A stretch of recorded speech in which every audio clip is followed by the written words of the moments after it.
வணக்கம். நம்ம சேனலுக்கு தொடர்ந்து ஆதரவளித்துக் கொண்டிருக்கும் நல்ல உள்ளங்களுக்கு நன்றி. சப்ஸ்கிரைப் பண்ணி பார்த்து ஊக்கம் கொடுங்க. அண்மை செய்தியை கொடுத்துட்ருக்கோம். உச்சநீதிமன்றம் தமிழக அரசுக்கு எதிராக சரமாரியான கேள்வி இதே மோடிக்கு எதிராக கேட்டிருந்தாலோ இல்லை எடப்பாடி பழனிசாமிக்கு கேட்டிருந்தாலோ வரிந்து கட்டி கொண்டு வேகமாக பாய்ச்சலில் வரக்கூடிய பத்திரிகையாளர்கள், இன்னும் குறிப்பாக பார்த்தீங்கன்னா சமூக ஆர்வலர்கள், இவங்கெல்லாம் எங்கே போனாங்க நமக்கு தெரியல.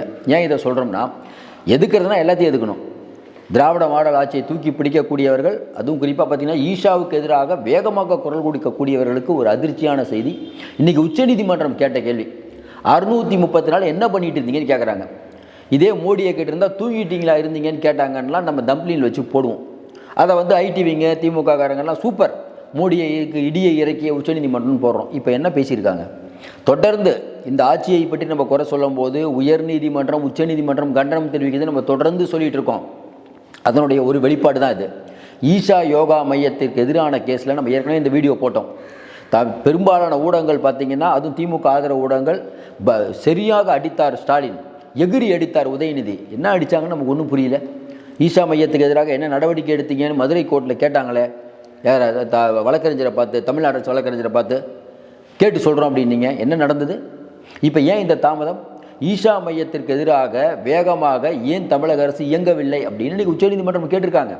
இன்னும் குறிப்பாக பார்த்தீங்கன்னா 634க்கு பிறகு ஏன் மேல்முறையீடு பண்ணும்? ஒரு சாதாரணமாக ஒரு வழக்கு ஈஷா மையத்துக்கு எதிராக வருதுன்னு வச்சுக்கோங்களேன், தப்பு பண்ணிட்டாங்க.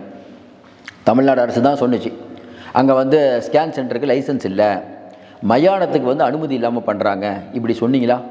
நம்மளும் அப்போ சொன்னோம், திமுக பண்ணுறது சூப்பர், தமிழ்நாடு அரசு இப்படி தான் இருக்கணும். ஏன்னா காவல்துறை உள்ளே போச்சு, உடனடியாக உச்சநீதிமன்றம் புனிதமான இடத்துல ஏன் போகிறீங்கன்னு கேட்டாங்க. என்னங்க அந்த அளவுக்கு நெட்வொர்க் இருக்குது ஐயா ஈஷாக்கு அப்படின்னு கேட்டால், இல்லைங்க அவர் ஹைடெக் சாமியார், உலகம் ஃபுல்லாக அவருக்காக டியோட்டிகள் பொங்கி வருவாங்க, திமுக உடன்பிறப்புகளை விட அதிகமான எண்ணிக்கையில் ஆட்களை வச்சுருக்காங்க, அந்த அளவுக்கு அவருக்கு நெட்வொர்க் இருக்குது. மோடி அமித்ஷாவே நேராக இந்த யாகத்துக்கெலாம் வராங்க, பார்த்துருப்போம், ஜனாதிபதியே வராங்க. அப்படி ஒரு பெரிய இங்கே இருக்க நடிகைலாம் கூட போவாங்க.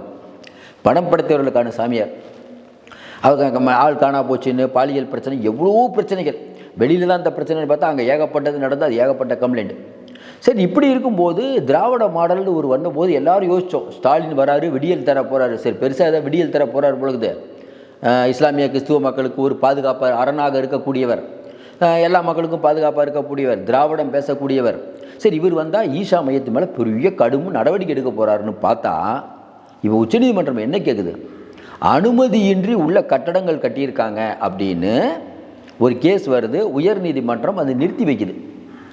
உச்சநீதிமன்றத்தில் 2 வருடங்களுக்கு 637 நாட்களுக்கு பிறகு இன்றைக்கி தமிழ்நாடு அரசு மேல்முறையீடு போகுது.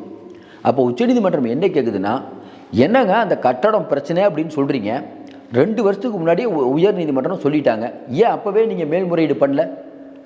இன்னொன்று நம்ம கேட்குறோம், இப்போ செந்தில் பாலாஜி வழக்காகட்டும் மற்ற வழக்காகட்டும், இதற்கெல்லாம் உடனே கருத்து சொல்லக்கூடியவர்கள் ஏன் கருத்து சொல்லலை? இதை விட இங்கே இருக்க ஊடகங்கள் மறைச்ச விஷயத்தை ஒன்று சொல்கிறோம். உச்சநீதிமன்றத்தில் செந்தில் பாலாஜிக்கு வழக்கு நடந்துட்டுருக்குது. வெளியில் என்ன நம்ம பேசணும்? செந்தில் பாலாஜிக்கு ஜாமீன் கிடைக்குமா இல்லையா, ஏங்க நீங்கள் அமைச்சராக தொடர்றீங்களா இல்லையான்னு கேட்குறாங்கன்னு சொன்னோம்ல. அதை விட ஒன்று சொல்லட்டுமா? என்ன நடந்தது தெரியுமாங்க? நீதியரசர்கள் கேட்குறாங்க, அங்கே இருக்கக்கூடிய நீதியரசர்கள், ஏங்க அமைச்சராக தொடர்ந்துட்டு இருக்காரே, நாங்கள் தானே ஜாமீன் கொடுத்த உடனே தொடர்றாரேன்னு கேட்டதுக்கு முகுல் ரோஹித்துக்கு சொன்ன வார்த்தை என்ன தெரியுமா?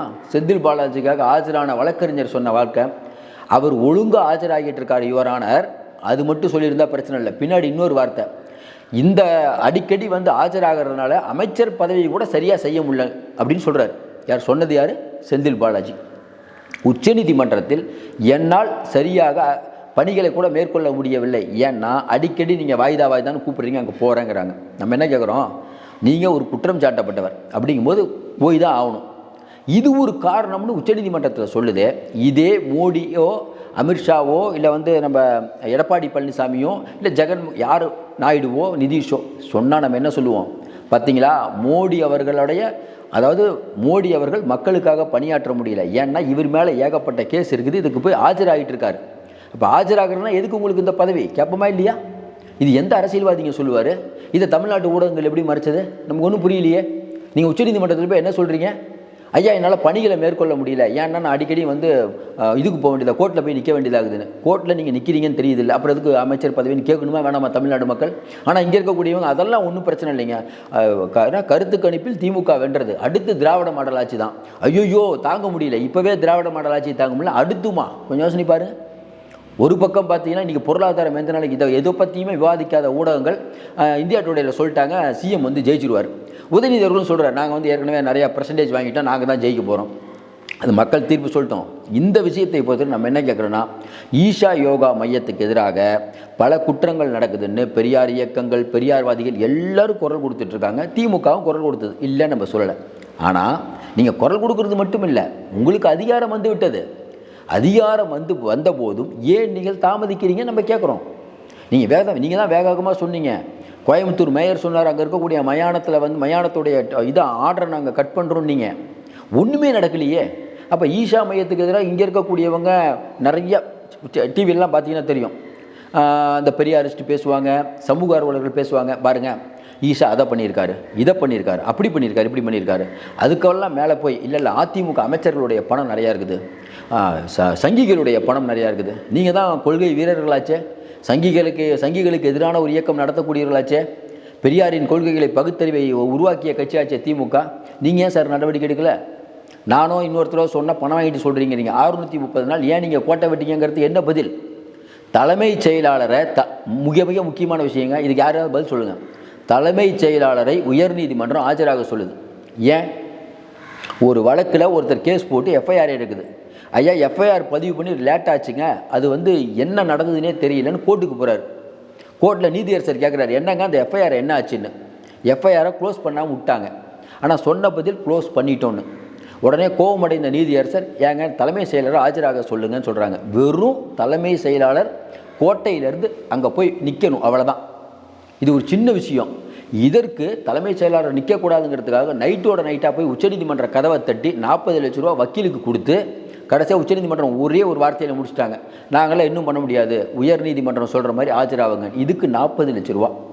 அப்போ அதிகாரிகளுக்கு அப்படின்னா இவ்வளோ செலவு பண்ணுறீங்க. முக்கியமான பிரச்சனைகள் ஈஷா மையத்துக்கு எதிராக குரல் கொடுத்து கொண்டு ஈஷா மையம் அப்படிங்கிற நிறைய அத்துமீறல்களில் ஈடுபடுது நீங்களே சொல்கிறீங்க. அப்போ ஏன் இந்த தயக்கம்? 637 நாளைக்கு அப்புறம் ஏன் போகிறீங்க? அப்புறம் ஈஷா மையம் ஜெயிச்சிருச்சு ஏங்க ஜெயிக்காது? நீங்கள் என்னங்க வாதிடுறீங்க? இதே மாதிரி தான் அனைத்து ஜாதியினரும் அர்ச்சகர்களாகலாம். கலைஞர் சொன்னார், அண்ணா நெஞ்சில் இருக்கும் முள்ளை எடுத்து விட்டேன்னு. எத்தனை பேர் அர்ச்சகராகிறாங்க? கொஞ்சம் யோசனை பாருங்கள். எங்கே என்ன நடந்தது?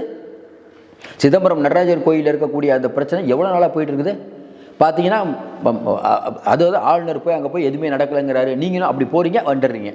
கேட்டால் இது தமிழ்நாடு, எதை கேட்டாலும் இது ஆன்மீக என்னமோ சொல்லுவாங்க அடிக்கடி, பாசிச பாஜக. அப்புறம் வந்து ஆன்மீகத்துக்கு ஆன்மீக என்னமோ சொல்லுவார், ஆன்மீக அரசு. அதுக்கப்புறம் வந்து இத்தனை குடமுழுக்குகள் பண்ணியிருக்கிறோம். கலைஞர் அவர்கள் இத்தனை குடமுழுக்கு பண்ணுறேன்னு சொல்லலை. அவர் என்ன கேட்டார்? ராமர் எந்த காலேஜில் போய் இன்ஜினியரிங் படித்தார்? இந்து என்றால் திருடன். இதெல்லாம் சொன்னது யார்? என்ன பார்த்து பொட்டு வச்சிருக்க, என்ன ரத்தம் வருதான்னு கேட்டவர். இப்படிப்பட்ட கலைஞர் ஜெயிக்கல. கலைஞர் கொள்கைக்காக இருந்தார். இன்றைக்கி இருக்கக்கூடியவர்கள் அதனால தான் பிஜேபி எடுத்து போரிட முடியுது. நீங்கள் எல்லாத்துக்கும் தந்தை பெரியார்னு ஒரு கேடயத்தை முன்னால் நிறுத்தி தந்தை பெரியாரை அசிங்கப்படுத்துறீங்கன்னு சொல்லுவோம். அதனால தான் சீமான் அவர்கள்லாம் பேசிகிட்டு இருக்காங்க. இன்றைக்கி இதெல்லாம் பேசுகிறதுக்கு என்ன காரணம்? நீங்கள் முருகன் மாநாடு நடத்துகிறீங்க சார், பெரியாருடைய கொள்கையாது. நீங்கள் தான் சொல்கிறீங்க தலைவர்களுக்கெல்லாம் தலைவர்னு. தலைவர்களுக்கெல்லாம் தலைவருக்கே இந்த மரியாதை கொடுக்குறீங்க. எதை கேட்டாலும் ஒன்றும் புரிய மாட்டேது. சாரணியர் இப்போ இது திருச்சியில் நடத்த போகிறீங்க. சாரணியர் மாநாடு, சாரணியருடைய மாநாடு மற்றும் கலைஞர் நூற்றாண்டு மாநாடு. எதுக்குங்க அதில்? ஒன்றுமே புரியலையே நமக்கு. இப்போ இந்த ஈஷா மையத்தை பொறுத்த வரைக்கும் மறுபடியும் நம்ம சொல்கிறோம், இந்த விஷயத்தை பொறுத்த வரைக்கும் தமிழக அரசுக்கு ஒரு பெரிய கெட்ட பேர் தான். மோடி அவர்களை தமிழக உச்சநீதிமன்றம் கூட்டினா மட்டும் நம்ம பேசுகிறோம், தேர்தல் ஆணையரை கூட்டினா மட்டும் பேசுகிறோம். இதை ஏன் மறுக்கு? இன்றைக்கி பாருங்கள், எந்த ஊடகத்திலையும் இதை விவாதிக்க மாட்டாங்க. ஈஷா மையம்ங்கிறது மிக முக்கியமான விஷயம். பல ஏக்கர் நிலத்தை அவங்க வந்து ஆக்கிரமிச்சிருக்காங்க, வனத்துறை ஆக்கிரமிச்சிருக்காங்க, யானையுடைய வழித்தடத்தை ஆக்கிரமிச்சிருக்காங்க. இவ்வளோ விஷயம் இருக்குது. என்னங்க நமக்கு ரொம்ப கோவம் வருதுன்னா, ஒரு நாள் 2 நாள்னா பரவாயில்ல, 630 நாள் பண்ணிட்டு சொன்னதையும் செய்வோம் சொல்லாதையும் செய்வோமா? ஆமாம், நீங்கள் சொன்னது ஒன்று செய்கிறது ஒன்று, நிறையா தான் சொன்னது ஒன்று செய்கிறது ஒன்று தான் பண்ணிகிட்டு இருக்கீங்க. இன்றைக்கி இருக்கக்கூடிய சூழ்நிலையில் தமிழக அரசு அப்படிங்கிறது இன்றைக்கி எந்த அளவுக்கு இருக்கிறதுங்கிறது நம்ம பார்த்துட்டே இருக்கோம். வெளியில் மீடியாலாம் எதுவும் மறைச்சாலும் இன்றைக்கி நிறைய விஷயங்கள் வெளியில் வந்துட்டுருக்குது. இந்த ஈஷா மையம் ரொம்ப ரொம்ப முக்கியமான விஷயம். இன்றைக்கி நம்ம சமூக ஆர்வலர்கள் திமுக உடன்பிறப்புகள் இன்றைக்கி என்ன பதில் சொல்லுவாங்கன்னு தெரில. நமக்கு ரொம்ப ஒரு ஆச்சரியமான விஷயம் என்னென்னா, ஒரு தலைவர் அப்படிங்கிறவர் ஒரு முடிவு எடுக்கிறாருன்னு வச்சுக்கோங்களேன், அந்த முடிவை 4 நாளில் மாற்றுவீங்களா? நீங்கள் என்ன முடிவு எடுக்கிறீங்க? 12 மணி நேரம் வேலை அப்படின்னு ஸ்டாலின் ஒரு அறிவிப்பு சொல்கிறாருப்பா. எல்லா எம்எல்ஏக்களும் ஆமான்றோம். 4 நாள் கழித்து அதே ஸ்டாலின் அவர்கள் 12 மணி நேரம் இல்லைப்பா 8 மணி நேரங்கிறாங்க. எல்லா எம்எல்ஏக்களையும் ஆமாங்கிறாங்க. நமக்கு ஒன்றுமே புரியல. ஒரு எம்எல்ஏ கூட கேள்வி கேட்க மாட்டாங்களா? அப்புறம் நீங்கள் தான் சொல்கிறீங்க ஜனநாயகம். என்ன ஜனநாயகம் இருக்குது? அதையும் தாண்டி காலை உணவு திட்டம் தனியார் பங்களிப்புடன் செயல்படுத்தப்படும். எது முதல் நாள் திங்கக்கிழமை, மறுபடியும் வியாழக்கிழமை கடும் எதிர்ப்பு வந்தோடனே இல்லை நாங்களே செயல்படுத்திக்கிறோம். என்னங்க சொல்ல வரீங்க நீங்கள்? ஒன்றா இந்த பக்கம் நில்லுங்க, இல்லை இந்த பக்கம் நில்லுங்க. அதனால் இந்த அரசை பொறுத்த வரைக்கும் ஒட்டுமொத்தமாக ஒரு விளம்பர அரசு. யாராவது இந்த மாதிரி திமுகவை எதிர்த்தோ தமிழக அரசை எதிர்த்து பேசினா ஒட்டுமொத்தமாக உடன்பிறப்புகள் திரண்டு வந்து இவர் அவ்வளோ பணம் வாங்கியிருக்காரு, இவ்வளோ பணம் வாங்கியிருக்காருன்னு சொல்லுவாங்க. அதை பற்றி கவலைப்படவில்லை. மறுபடியும் நம்ம சொல்கிறோம், நடுநிலையாக நம்ம பேசும்போது மக்கள் கண்டிப்பாக நமக்கு ஆதரவு அளிப்பார்கள். வெகுஜன மக்களின் ஆதரவு நமக்கு இருக்கிறது. மீண்டும் சந்திப்போம். நன்றி, வணக்கம்.